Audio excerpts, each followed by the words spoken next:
தமிழகம் தொழில் துவங்க சிறந்த மாநிலமாக திகழ்வதாக முதல்வர் பன்னீர்செல்வம் தெரிவித்துள்ளார்.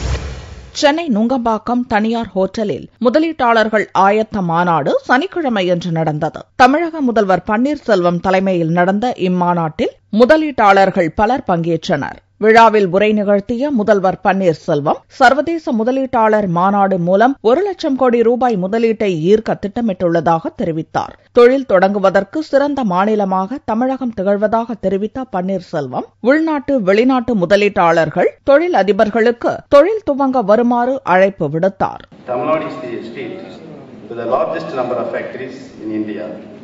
Factories in Tamil Nadu also employ the most workers in India. இம்மாநாட்டில் வரும் மே 23 மற்றும் 24 தேதிகளில் நடக்கவுள்ள சர்வதேச முதலீட்டாளர் மாநாடு தொடர்பாக விரிவான ஆலோசனை நடந்தது.